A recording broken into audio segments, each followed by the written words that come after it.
Kamusta kaibigan? Hindi nakukuha ang tagumpay sa iisang tulog lang. Pinaghihirapan, pinagpapaguran at pinagtsatsagaan. Kaya kung nahihirapan ka ngayon, ipagpatuloy mo lang yan. Malay mo bukas mararanasan mo rin ang ginhawa.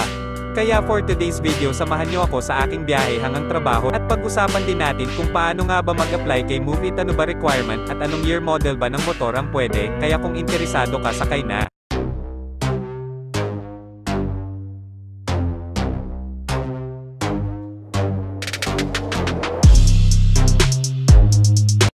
Salamat at ipinagpatuloy mo ang panunood. Sana kung matapos mo at nagustuhan mo ang video, pahingi naman ako ng isang like o kaya sana napasubscribe kita. At para sa mga nagbabalak mag-apply kay Move It, para sa mga hindi pala nakakaalam, si Move It under na po siya ni Grab, kaya mas pinalakas at mas pinalawak na at lahat pwede mag-apply full-time, part-time at sigurado malaki ang kita. Ano nga ba ang requirement? Una or CR. Professional Driver License. Vaccine ID. At sa mga nang tatanong naman kung anong year model ba ang pwede na motorcycle. Dapat 2010 pataas ang motorcycle natin mga paps. Make sure lang stop lahat ng parts ng motorcycle natin. At tandaan, dapat may heat guard ang ating pipe.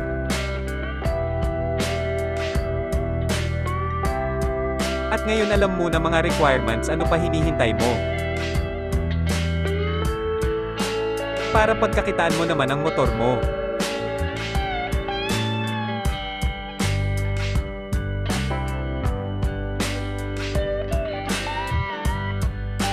Hindi yung puro forma lang.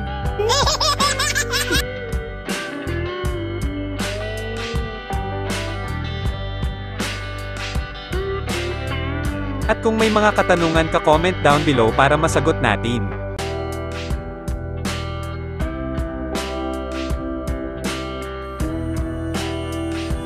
Sa mga hindi nga pala nakakakilala sa akin, Raypat TV nga pala.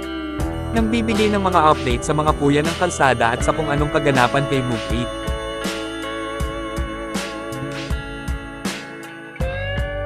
Pero samahan nyo ako, ikita ko sa inyo ang daan papunta sa aking trabaho, hehehe.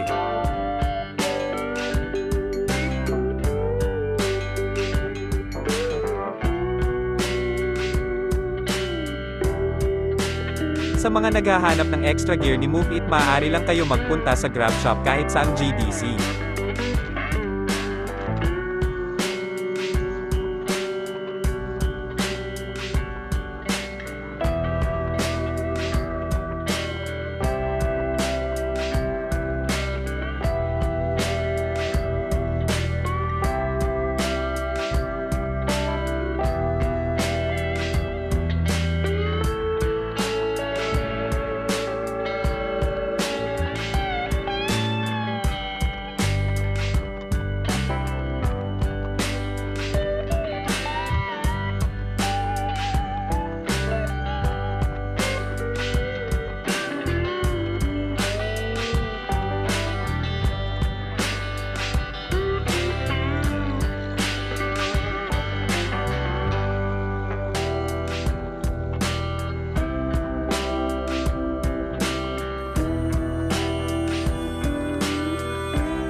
Malapit na tayo.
Nandito na tayo, hanggang dito na lang. Maraming salamat sa panonood. Kita-kita na lang tayo sa susunod kong video at sana nang enjoy kayo sa pagsama sa aking biyahe hanggang sa muli kaibigan.